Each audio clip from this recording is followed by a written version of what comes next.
Hey everyone, it's Mystery Girl with Missy, and I'm Missy. We're back with part 5 of the series. If you've missed any of it, go back to part 1, please. I want to introduce you to my series, Andre Rand, also known as CROPSEY and the Staten Island Gone Missing. This is part 5, The Victims. I want to thank each and every one of my subscribers for all of your support. And I do want to put out a trigger warning that the following video contains material that may be traumatizing for some audiences. This video is intended for audiences 18 and over. I want to also thank all of my new followers. Thank you all so much. I do have a fair use disclaimer, as I did use some news footage in this video. We're going to do a short recap of Andre Rand, but then we're going to get into his alleged victims. So let's start with the recap of Andre Rand. Let's get into it. Andre Rand, also known as CROPSEY, drove a green Volkswagen and was born on March 11, 1944. He was born as Frank Rustam Rushan, not as Andre Rand. As an inmate, he told other inmates that he was just like Ted Bundy. There comes the Volkswagen. They both drove the Volkswagens, and Ted Bundy was a serial killer. Rand had a total of 5 alleged victims. He was convicted in 1988 of the kidnapping and first-degree murder of 9-year-old Jennifer Schweiger. Rand is considered to be the most notorious criminal Staten Island had ever had, a mentally incompetent convicted sex offender. Some speculate that Rand was a Satanist who took the children for sacrifices, and that he was not working alone. There were people along with detectives that speculated this. There were people who also thought that Rand was not alone, and he was passing the children around to his friends in the underground network of homeless and mentally disabled people living in the tunnel system of the former Willowbrook State School. It's said that Rand provided the children to be sacrificed. Rand worked at Willowbrook between 1966 and 1968, using the last name Bruchette. Back then, Willowbrook did not do background checks, so they would not have known that his name was originally Frank Rustam Rushan, or that he had had any criminal background at all. How do you not do a background check at a children's hospital? Even though it's labeled a school, it was a hospital. How do you not do a background check? Possible victims of Rand from Willowbrook. One of Rand's victims was Ethel L. Atwell, who was last seen at the Staten Island Developmental Center, formerly known as the Willowbrook State School. On October 24, 1978, where she worked as a physical therapy assistant, at 6 a.m. she arrived at work, parked behind building number 47, and locked her car. Before she got from her car to the building, 2 female employees inside the building heard a male voice say, quote, come on, and Atwell say, quote, no, you'll beat me. Then she screamed. The parking lot was still dark, so it was difficult for the 2 employees to see anything. Ethel lived in New Jersey, and she traveled to Willowbrook every day for work. Responding authorities found Atwell's personal belongings, including part of a set of dentures along the left side of her car. About 75 feet away in the woods were her keys. They were discovered in the woods, not far from her. Atwell has never been seen or heard from again. Rand is also considered a suspect in the rape and unaliving of Shinley, another Willowbrook employee, a nurse, 44 years old, who had gone missing from Willowbrook earlier in 1978, under similar circumstances to Ethel Atwell. She was reported missing on July 20th, 1978, and was last seen walking home from Building 11 towards her Seaview home close to midnight.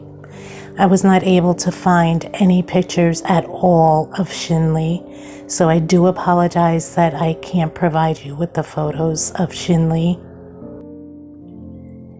Shinley was found dead by strangulation and buried in a shallow grave near a wooded area on the grounds of Willowbrook on August 6, 1978, only 2 months prior to Ethel Atwell's disappearance. Ethel Atwell and Shinley are considered victims of Andre Rand. However, there is no concrete evidence linking Rand to either incident.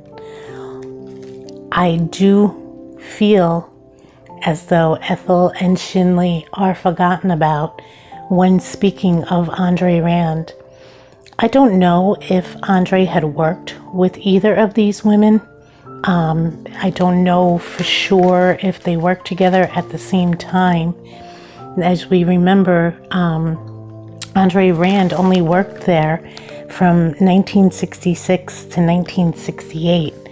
How long Ethel or Shinley had worked there, I'm not sure. But we do know is Andre Rand lived in the woods behind Willowbrook, or to the side of Willowbrook. At times he also lived in the underground tunnels of Willowbrook. Excuse me, got that mixed up. It's kind of a tongue twister sometimes. But the connection is definitely there to Willowbrook. And Andre Rand has never been convicted, but is also, I guess, not mentioned as much as the others that are children when it comes to Andre Rand and missing people. So it kind of bothers me a little bit that they are not brought up as much. But let's get into some of the children and younger adults that have been possible victims of Andre Rand. Let's start with Alice Pereira, age 5. Such sad, sad thing, age 5. Alice Pereira, age 5, disappeared on July 10th, 1972, near her apartment on Tyson's Lane in the New Dorp section, several miles southeast of Willowbrook. Alice Pereira was just 5 years old when she was last seen on July 7, 1972. Andre Rand is the prime suspect. Rand was a painter in the building where Alice lived, and his aunt had lived in the same apartment building. Rand was 28 years old when Alice Pereira had gone missing from Staten Island. Alice Pereira disappeared from the Tyson Lane apartments located in the 600 block of Tyson Lane in Staten Island, New York. She disappeared around 3:30 p.m. after her brother, who she had been outside with, briefly left her alone. After that, Alice might have been seen in a park close to the apartment building in the island's New Drop neighborhood. At 6:15 p.m., her mother reported her missing. She lived with her mother. Her mom and dad were divorced, and her father had lived in Manhattan. At first, authorities thought her father had taken her, but he was cleared as a suspect. Andre Rand is the prime suspect in the case of Alice Pereira, as he was a painter at Tyson Lane's apartments at the time. I was unable to find any other photos of Alice Pereira, but what a beautiful little girl. Sylvia Alice Lewinsky, age 22. She is not brought up often as one of Andre Rand's victims. Definitely not listed as one of the 5 victims, but I want to make sure that I am listing everyone that might have been connected to Andre Rand in this video. Sylvia was last seen in Staten Island. She went to the movies with her fiance, They had an argument. She got out of the car, leaving it on Richmond Avenue, never to be seen again. Rand had resided in a campsite near to where she was last seen. He was 31 years old at the time that Sylvia had gone missing. There is not too much other information as to the connection with Andre Rand, except that they were in the same location, and she has never been found. Audrey Lynn Nirenberg, age 18, was last seen on July 5, 1977 in Brooklyn, New York. Rand was 33 years old at the time. Audrey's father received a call from a man claiming he had abducted Audrey and instructed her father to collect as much money as he could before he called back. Her father contacted the FBI, who sent conspicuously dressed officials to the house. The caller never called back. Audrey suffered with hebephrenic schizophrenia, which fit into Andre Rand's MO, if he is guilty, which caused her to spend brief periods of time in numerous New York City healthcare institutions between 1974 and 1977, including Queens, Manhattan, and Brooklyn, which she was an outpatient at Kingsborough Psychiatric Center in Brooklyn when she disappeared. Audrey traveled to Staten Island the evening of July 4, 1977, the day before she disappeared. The family went to the former Jerry Lewis Theater to watch a movie. The theater was adjacent to the campsite that Andre Rand had previously visited. There is suspicion that Audrey may have returned to Staten Island on July 5th while feeling disoriented and may have crossed paths with Andre Rand as a result of her mental illness, which occasionally caused her to repeat her actions that she had already done. Audrey, another one who is not one of the top listed as 5, but possible victim of Andre Rand. Number 4, we had spoke about Ethel a little earlier. Ethel Louise Atwell, age 42. Ethel was an employee at Willowbrook. Again, we're not sure if Ethel had worked at Willowbrook at the same time as Andre Rand. Is it possible? Maybe, but he had only worked there until 1968. So I, again, don't know how long Ethel had been employed there. Ethel was last seen on October 4th, 1978. Andre Rand was 34 years old at the time. She was last seen in the parking lot behind Building 47 and has never been seen or heard from again. Ethel was getting out of her car, as we discussed earlier, and ran into a man in the parking lot who was telling her to come with me. Ethel did not go with this man. Here is a map of where Ethel Atwell was parked, and also where some of the others were found, including Shin Lee. Ethel had a family. She was a mother and a wife. And I did see an interview with her family. Such an amazing family and so humble. They're out there constantly looking for Ethel. They're still searching in those wooded areas, and the days after, even as unreal as it seemed, they drove from New Jersey every single day out to the Willowbrook area looking for their loved one. The video that I had seen, I believe it was Ethel's son. They had gone out so many times searching for information, and from what it seemed, they still do. Unfortunately, as you see here, there are no fingerprints or DNA on Ethel. So if they were to come across some kind of skeletal remains, I don't know if they'd be able to identify her. Hundreds searched for her. Hundreds searched for Ethel in those woods. And her family did make a tribute to her where they could go and visit her grandchildren and the family as well. Seemed like such a wonderful family. Number 5 is Shinley, age 44. Again, we discussed Shinley a little earlier, but I want to make sure that I'm keeping her on this list. I could not find any photos of Shinley, as I had discussed earlier. Shinley, a nurse's aide at Willowbrook and a mother of 3, disappeared while at work there on July 20th, 1978. Her body, clad only in underwear, was found 2 weeks later in a shallow grave. In the Willowbrook woods, she had been raped and strangled.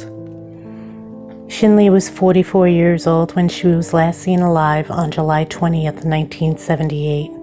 She was last seen walking home from Willowbrook, where she was a nurse's aide. She was found murdered on Willowbrook grounds on August 6th, 1978. Rand was 33 years old at the time. Again, we cannot 100% connect them, but they did work at Willowbrook. The autopsy did show that she was strangled, and again, Andre Rand lived in the woods on the grounds of Willowbrook. I don't know if it was behind the building or to the side of the building, but it is where Andre was living outdoors, or at times he was living in the underground tunnels of Willowbrook. So there was definitely the connection between Andre Rand, and you're going to see this shallow grave situation come up again in this video. So remember the shallow grave, which makes me really truly think that Andre Rand is connected. Number 6, Brenda Crawley, age 15, not one of the 5 that are always mentioned. Brenda Crawley was 16 years old, and she was last seen on March 1st, 1980 at 116 Harbor Road, which had later burned down. This is also located in Staten Island. Her mother claimed she filed a missing person, but she had not actually done so. I definitely did have to look into that more, and I did, and it kind of makes me, yes, question the Andre Rand connection, but still think it's a possibility. In 1981, Brenda's mother was strangled to death by a male acquaintance. Brenda matches Rand's preferred victims profile of a young woman with intellectual disabilities. She's white with dark hair, blue-green eyes, and slightly cross-eyed. This is what makes me consider the Andre Rand connection. When I looked further into the situation, I found out that their house had caught fire, and in 1981, her mother was strangled to death by a male friend. In 1994, her sister finally reports Brenda missing. Brenda attended Curtis High School as a special education student, but stopped going in February of 1980 and was expelled for being absent without leave. That's another question. I was seriously questioning the mother behind this one, but then I found out that her herself had also been murdered. So I'm not really sure. I don't know. This one really has me stumped. Her mother's name is Teresa Coster Crawley. The kids used an O when spelling the name, so it was Crowley, and the mother spelt it for herself only as Crawley. Her father's name was Peter Crawley with an O. There was a total of 8 kids, 3 different fathers. Brenda may have gone to a foster care or ran away. So, according to her sister, who had given an interview, it wasn't uncommon for the children to run away. And seeing that the school system was involved with her being absent from school in February of 1980 and they had expelled her, it's possible that she had gone into a foster care system. But wouldn't they have let somebody in the family know where she was? There's just so many questions I have on this one. And again, I'm sorry there was no other pictures for me to post on this one. Her mother, Teresa, was murdered on March 8th, 1981, on the Castleton Corners intersection. She was strangled to death by a man that she knew from a local bar. The man was arrested for manslaughter. In 2008, a backyard was dug up in East Islip, Long Island, New York, on Melanie Place, to be exact, in East Islip. They were looking for Brenda in East Islip, New York. Police were following a lead by a family member, and they all went and showed up with the cops and the dogs. All that was found were dog bones. That's all I could find on this one. I seriously have a lot of questions on this one. Was there a connection to Andre Rand, or is this more of a family issue? But this one is just very, very strange, and that's kind of why I wanted to go into it a little bit, because there is the possibility, but there's also the possibility that it was family or runaway. Number 7, Holly Ann Hughes, age 7. Her father referred to her as Holly Ann in an interview I had seen, so that's how I'm going to refer to her. Holly Ann, age 7, when she went missing, was the subject of a custody battle between her parents and had been taken by both of them at one time or another. Holly Ann's parents were ruled out as suspects. Holly Ann was the same age as me, only born a few months earlier than I was. She was born January 23rd, 1974. Her parents were Holly and Peter, and she had 2 brothers. Her mother had the same first name as her. Her mother's name was Holly, or is Holly as well. Holly Ann was last seen July 15th, 1981, near Richmond Terrace and Park Avenue in Staten Island, New York. Her mom sent her to the Port Richmond Deli 2 blocks away to buy a bar of Ivory soap. She had 27 cents. Holly left home wearing a beige bathing suit, as she had been playing in the pool that day, blue shorts and sandals. Holly was last seen buying the soap by the deli clerk.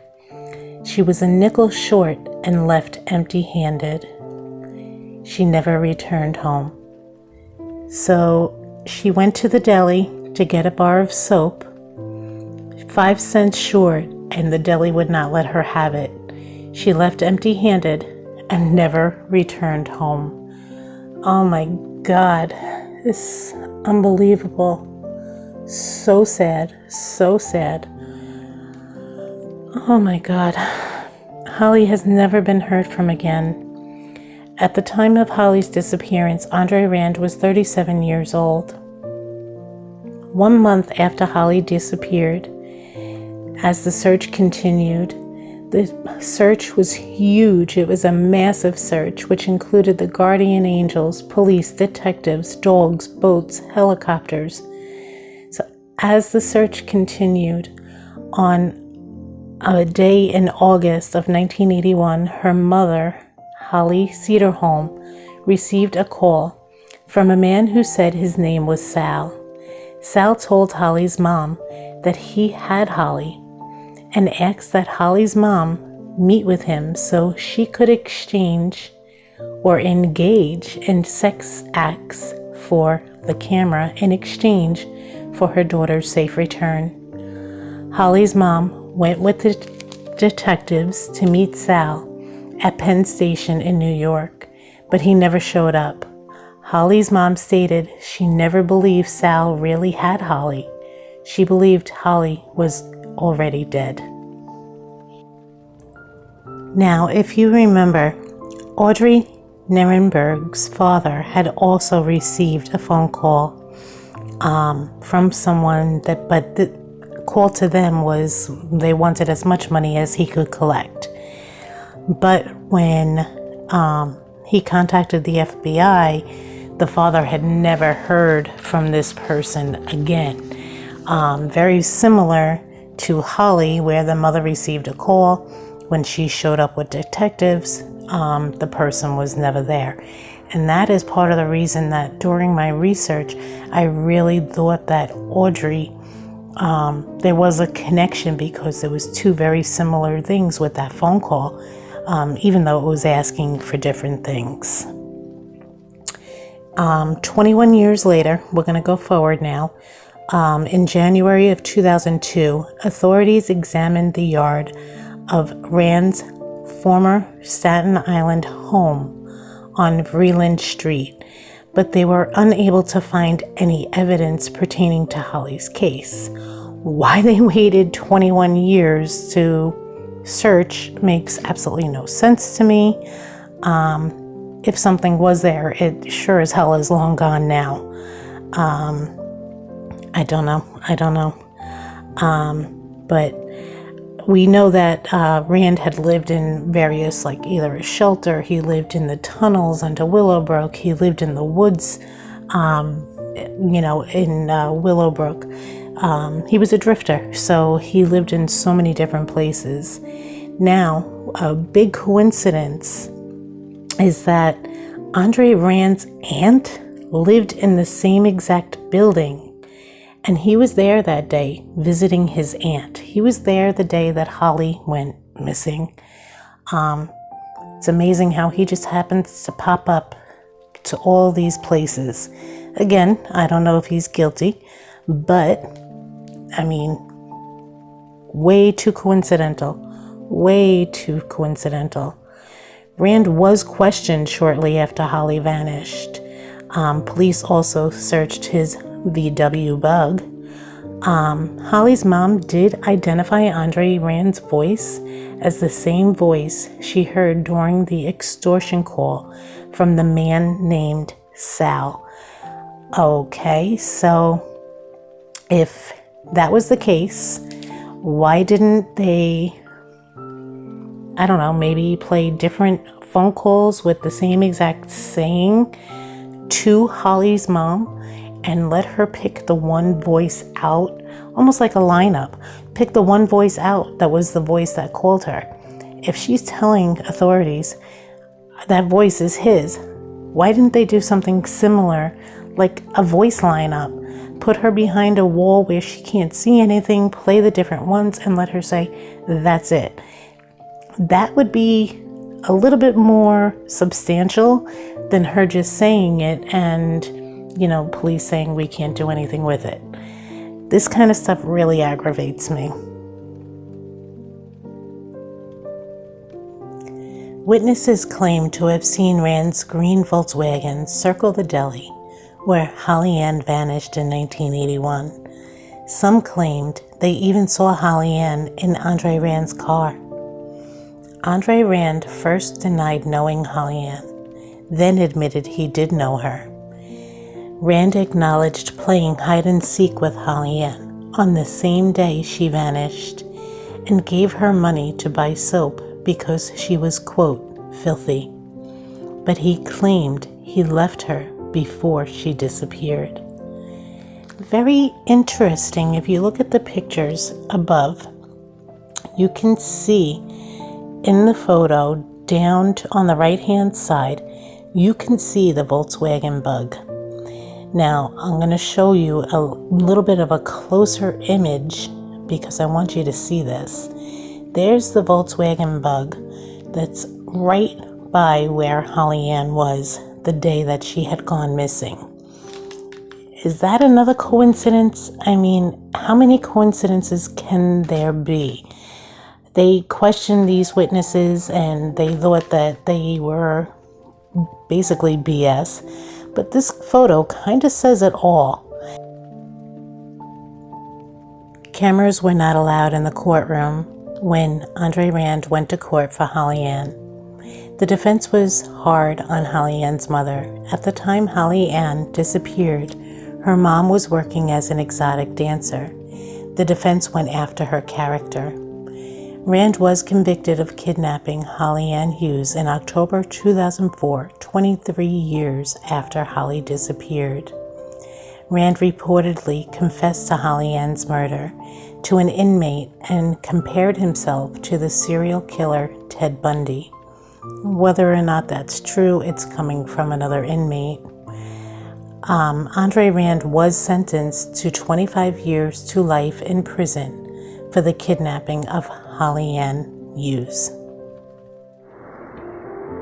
At the time that Rand was convicted in 2004, Holly Ann would have been 30 years old at the time. There was a new witness at the trial, and her name was Tanya Goodson. She was a childhood friend of Holly Ann and claims that she was with Holly Ann at the time that she went missing. Supposedly, she told her mom exactly what she saw, and her mom called Holly Ann's mother and told her what she saw. Apparently, they did tell authorities, but again, nothing was done. Now, Tanya Goodson says, that on the day that Holly Ann disappeared, she stated that Andre Rand was circling the neighborhood in his Volkswagen when he approached both girls offering them candy. Tanya refused, but Holly Ann accepted. When she, meaning Holly Ann, approached Andre Rand's car, he opened the door, pulling her inside, and drove away with Holly Ann in the car. Now, the defense says that the story is made up from Tanya and that she was basically testifying because she had her own court case that was going on that had something to do with drugs and was hoping to get a more lenient punishment, I guess you can say, from her own trial. Now, also they're saying it was made up because if the police had this information years ago, why didn't they arrest Rand then if they had a witness? Whether that witness be a child or not, it's still a witness that was with Holly Ann at the time of her disappearance and claims to have seen the Volkswagen Bug and Holly Ann getting in that Volkswagen Bug. Now, we got to remember, when Holly Ann went missing, this happened during the 1980s. Now, I'm a child of the 1980s. We were out on the street from the morning to the evening, and it didn't make a difference because all of the neighborhood family would keep an eye on you. When you were in school, you went to school, you came home, you went outside and you played. As long as you were home by the time the street lights came on, that was no problem. So Holly Ann walking to the deli this day on her own, it's nothing big. But another question of mine with the statement from Tanya is, if she was with Holly Ann, that means that she went to the deli with Holly Ann. Supposedly Holly went to this deli by herself. So I'm not quite sure where this all comes from, because if she had seen Holly Ann get in the car, it would have been at the deli. So I'm not sure where all of this comes in. With Holly Ann Hughes, I have so many questions that are unanswered. There was so much information and so much possible connections to Andre Rand, and especially the one with the picture of his car there. I mean, that in itself just freaking says it all. But with the phone call, the mother identifying the voice, the Tanya speaking up as a child, there was just so much information, and yet none of it held him responsible. So, it really does make me wonder why this was all ignored back then. But one thing I'm definitely happy about is that he is now in jail and will be for the rest of his life. As far as Holly Ann goes, I do think he's guilty. Thais Jackson, age 10, possibly age 11. I could not get a definitive on her age. Most articles said 10. Thais Jackson, 10 years old, disappeared August 13th, 1983 in Mariners Harbor. She was last seen after she left her welfare hotel to buy chicken wings at a store at Forest and Richmond Avenue, 2 miles north of Willowbrook. Notice how Willowbrook keeps coming up? Thais was last seen on August 14, 1983, just 12 days after Andre Rand was released from prison. Thais was diagnosed with Bright's disease, glomerulonephritis, which is a kidney disorder, asthma, diabetes, high blood pressure, and learning disabilities. Rand was 39 years old at the time Thais went missing. Thais was last seen leaving the Mariners Harbor motel on Forest Avenue in Staten Island. A fake kidnapping was set up by Sicilian mobs. Happened here in 1979. 4 years later, a real kidnapping happened when Thais went missing. She lived in the motel with her mother after their apartment burned. At 1:30 p.m., while Thais' mother was asleep, another resident of the hotel sent Thais out to buy chicken wings from the Crown Supermarket in the 900 block of Richmond Avenue. This wasn't unusual. She usually ran errands. Thais never returned to the hotel and has never been heard from again. Her mother woke up at approximately 4:30 p.m., finding out her daughter had been missing for 3 hours, and immediately called police.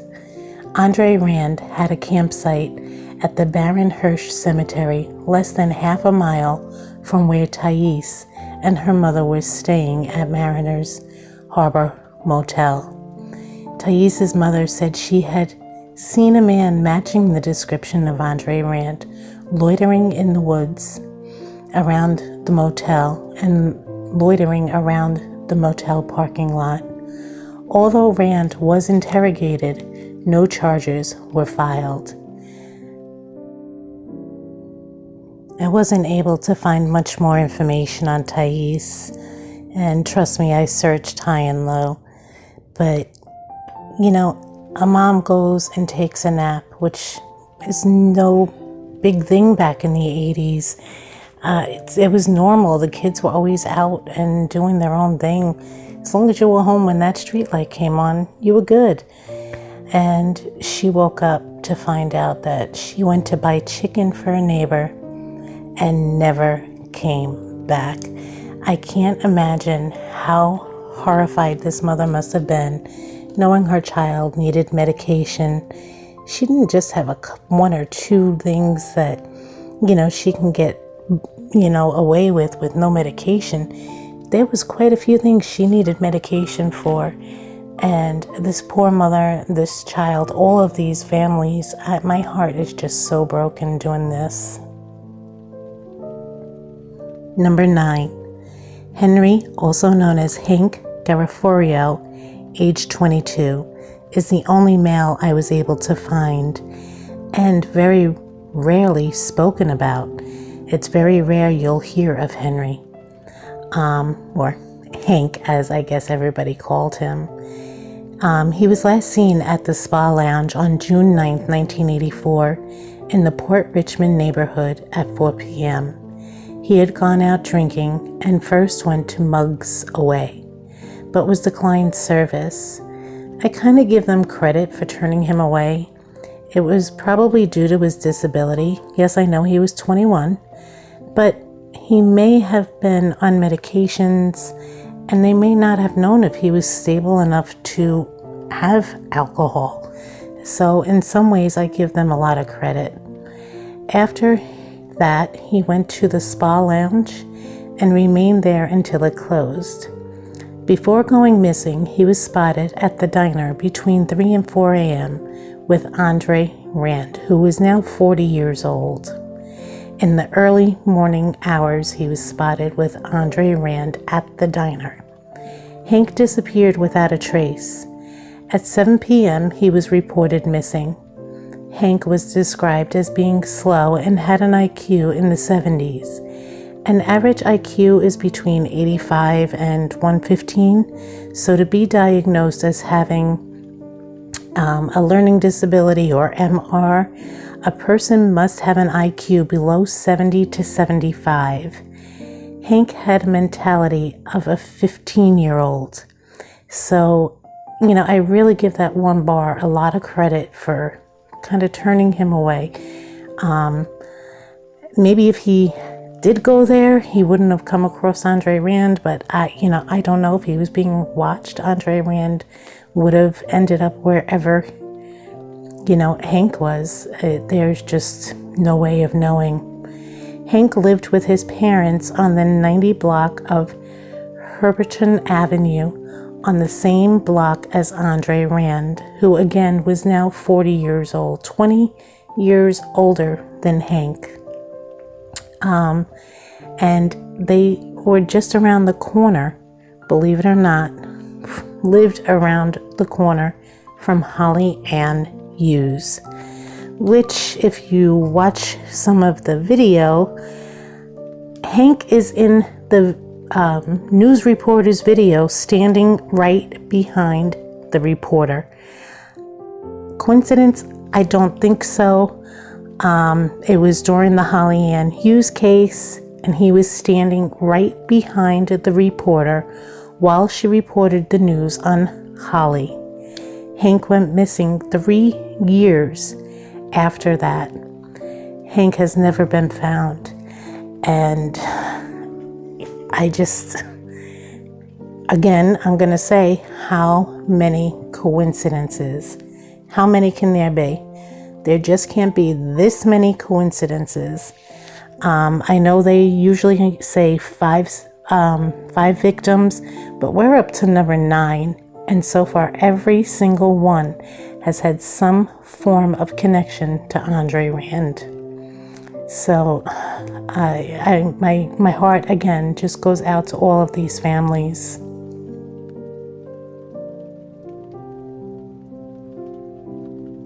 Number 10, Jennifer Schweiger, age 12. Jennifer is probably the most known story of the missing. Jennifer was 12 years old when she went missing on July 9, 1987. Rand was 43 years old at the time. Jennifer was born with Down syndrome. She went for a walk and never returned. Jennifer would normally go for a walk. She was allowed within a 3-block radius of her home. Again, this was not unheard of in the 1980s.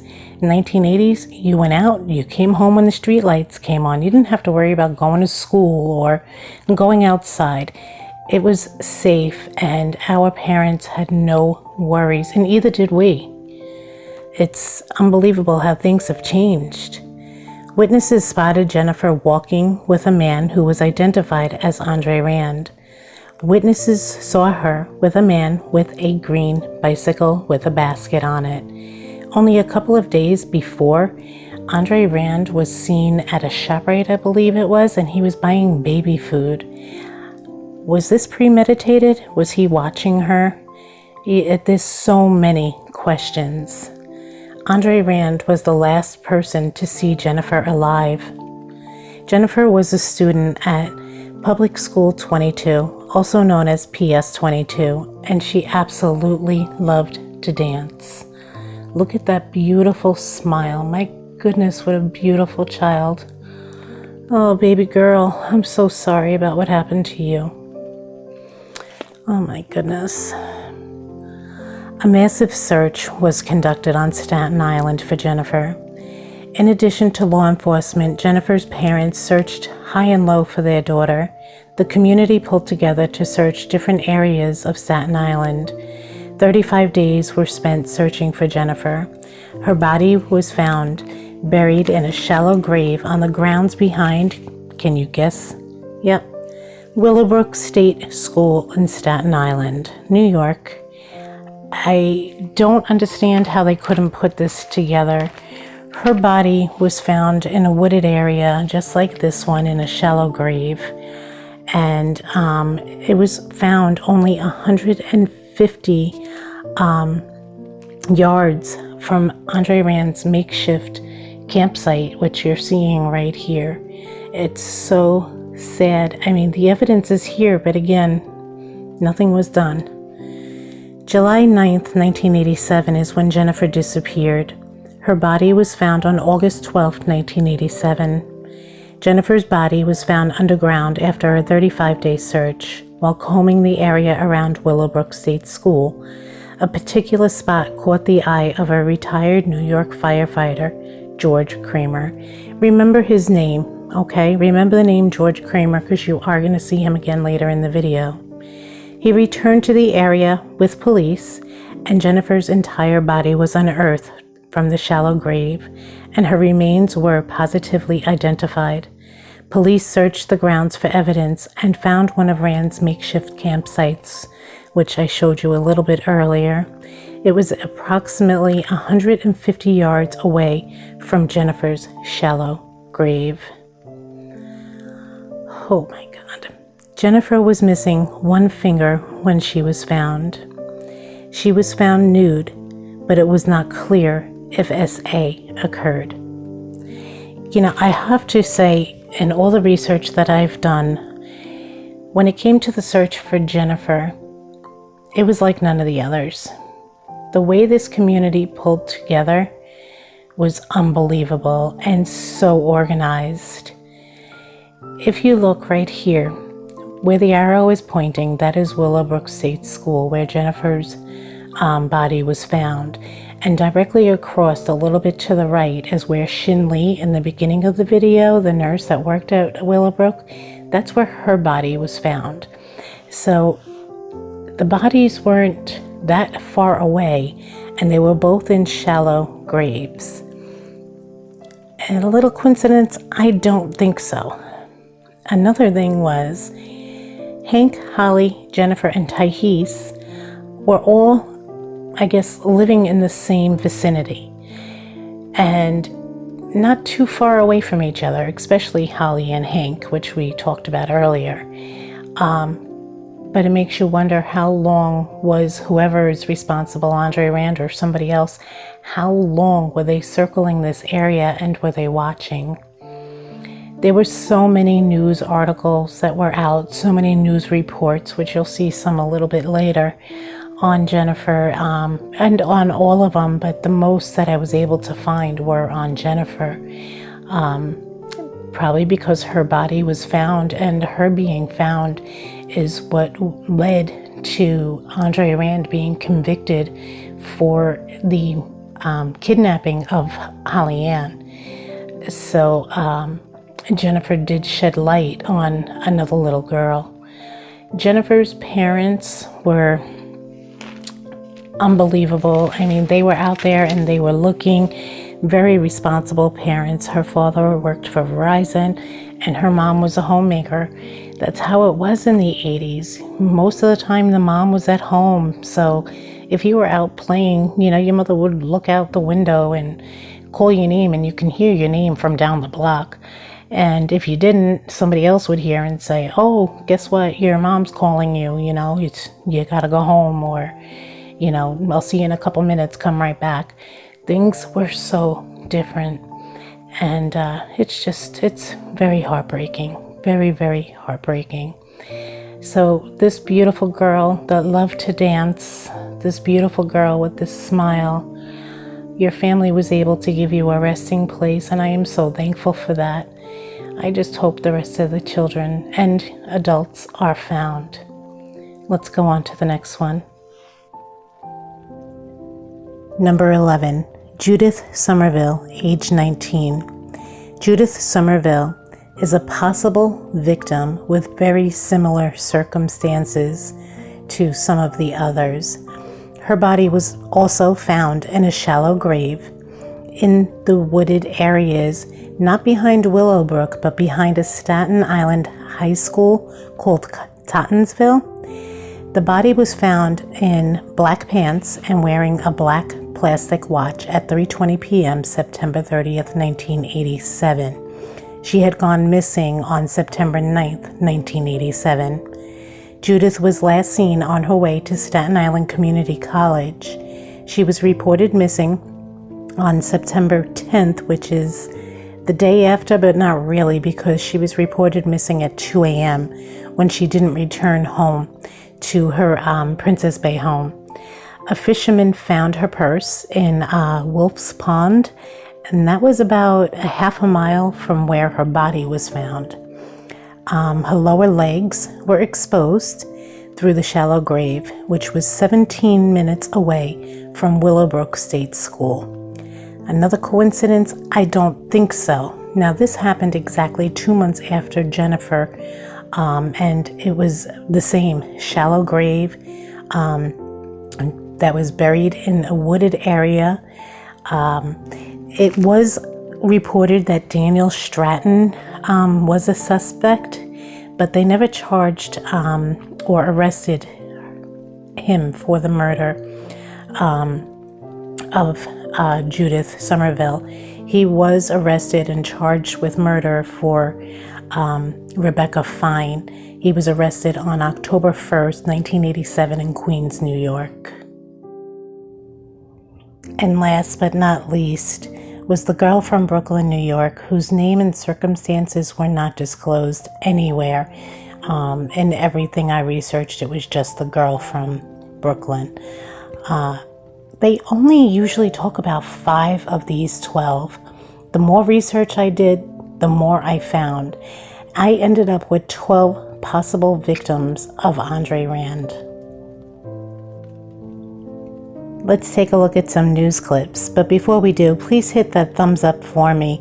Help me get my videos out into the algorithm. I really appreciate it and your support. This is again the fair use disclaimer, as after the photos there is some news clippings. This is from the search from Jennifer Schweiger. And then we have some photos from the day that they laid her to rest. One of the families that was able to properly put their child to rest. Here is a detective carrying some evidence that was found where Jennifer was located. And this is one of the news reports, just the photo from Channel 7 Eyewitness News. That's Ernie Anastas. I'll never forget him. But guys, let's take a look at some of this footage. Which was natural. So, what was it that you hit that was white? Presumably flesh. My own assumption was arm. Late this afternoon, those fears were confirmed as a mournful relative read a quickly prepared statement. Karen and Ken Schweiger have been officially informed by the police that a definite identification has been made of their daughter Jennifer. The last 5 weeks have been extremely difficult ones for the family, but the support and love that has been given to them by family and friends has sustained and strengthened them. Reporting in Staten Island, David Call her body was identified by her missing finger and from dental records. Colleen Hunt reports now on the discovery of Jennifer's body and the search for possibly even more missing Staten Island children. Jennifer Schweiger's parents remained hopeful right up until the bitter end today, when it was confirmed that the body of the little girl found on Staten Island was their daughter. The family was in seclusion as an autopsy was being performed on 12-year-old Jennifer. The cause of death has not been established. She was nude, but it has not yet been determined if she was sexually assaulted. Jennifer's body was found after a month-long search less than 150 yards from the campsite of Andre Rand. Rand is the homeless man who's been charged with kidnapping Jennifer on the grounds of the Staten Island Developmental Center. Now Karen and Ken's son, Ken Jr., is an only child.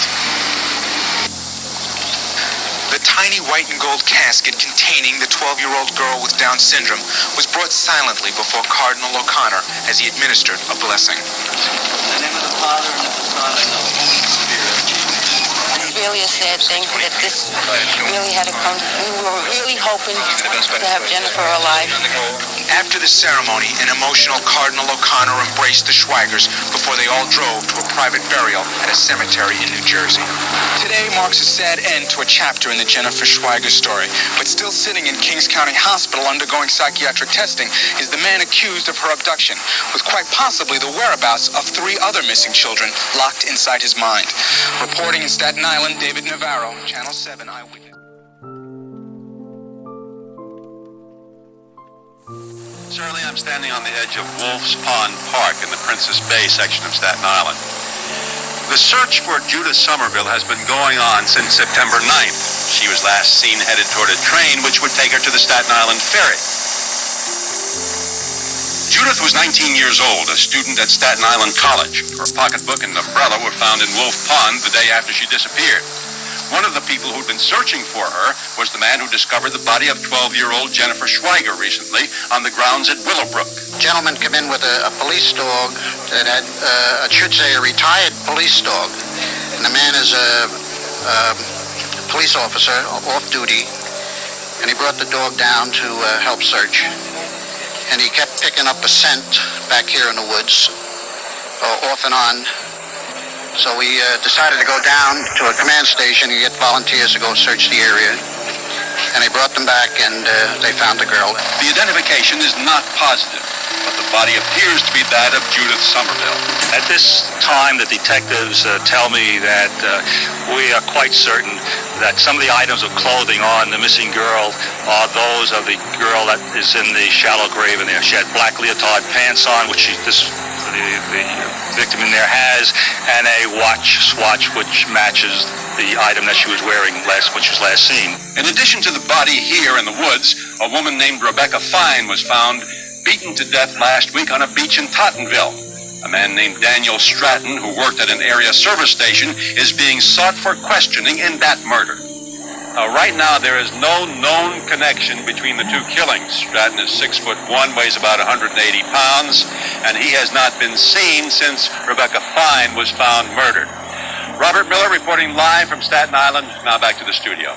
Bob, getting back to Miss Somerville, when will a positive ID be made? How long is it going to take? Well, I just spoke with the medical examiner, Dr. Elliot Gross. He says it's a very meticulous thing, as it was with Jennifer Schweiger, getting the body out, getting the earth that's around the body. It'll probably be tomorrow sometime before they can have a positive identification and some indication of how the person who is in those woods was murdered.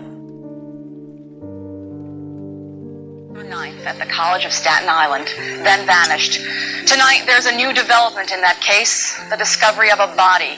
Bob O'Brien is reporting from the Tottenville section of Staten Island. Bob? Cora Ann, the 3-week search for 19-year-old Judith Somerville may have ended this afternoon in a wooded area behind the Tottenville High School. Around 8:30 this evening, the badly decomposed body of a young woman was removed from the shallow grave in which it was discovered by volunteer searchers this afternoon. At 2:45 today, a group of 4 men picking through these woods saw the body, which was partially covered with twigs, bushes, and mud.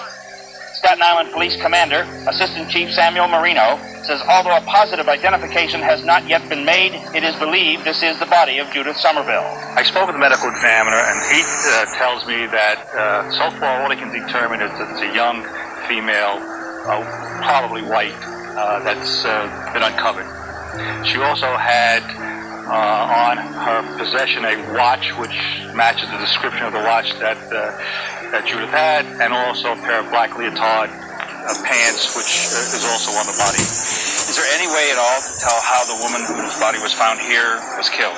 No, not at this time. The medical examiner will do that tomorrow. He's asked that the body be removed to the morgue in Manhattan intact, including debris which was around the gravesite, and that's where it's being removed as of this moment. Along Highland Boulevard, less than a mile from the woods where the body was found, is the trailer command post used by the massive volunteer effort known as the Find Judy Search Team. For more than 3 weeks, close to 1,000 people took part in the search. Lorraine Swords is the coordinator of the volunteer group. We spoke with her after she left the Somerville home this evening. We've been with her parents. What's their situation right now? Of course, as any parent would do, they're praying that it is not their daughter. And we, as searchers, are praying with them.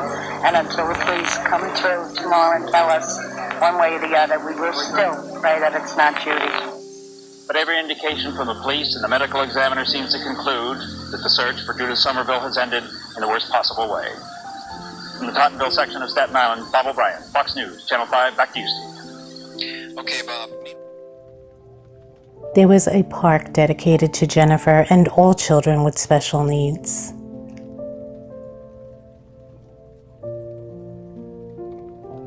The park was dedicated to Jennifer on August 4th of 1997. It's called Jennifer's Playground, also known as Graniteville Park. It's located in northeast Staten Island at Jules Drive, Elson Court, and Regis Drive. The Playground for All Children came from the Community Board 1 and also from the Friends of Jennifer. A playground without barriers, the first of its kind, designed to accommodate children with special needs. The entire park is wheelchair accessible as well. They need a lot more parks that are dedicated to special needs children. It seems like suspect Andre Rand, if guilty, preferred the warmer months. This would make sense in New York, as it gets colder towards the end of October. It's not freezing, but it starts getting colder. Remember, Andre Rand mostly lived in the woods of Willowbrook. After completing my research, I realized just how much the month of July came up. Hank Gafforio had gone missing in June, and 5 were in July alone. Alice Pereira, Audrey Nirenberg, Shin Lee, Holly Hughes, and Jennifer Schweiger. In August was Tyhees Jackson. September, Sylvia Lewinsky and Judith Somerville. And October was Ethel Atwell. So 5 missing in July alone. Unbelievable. Sadly, the only bodies recovered were Shin Lee, Jennifer Schweiger, and Judith Somerville. The other families were never able to give their loved one a proper resting place.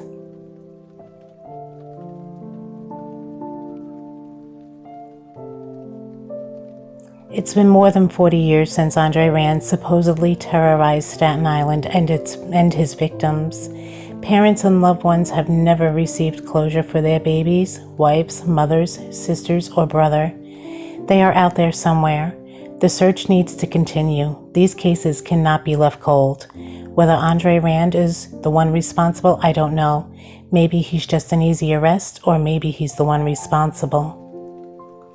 If you have any information on any of these missing or found, please contact the New York State Police Department at 646-610-6914 or 212-694-7781. Or you can always contact the National Center for Missing and Exploited Children. Make sure you hit that notification bell so you don't miss the conclusion of Andre Rand, also known as CROPSEY, and the Staten Island, New York missing.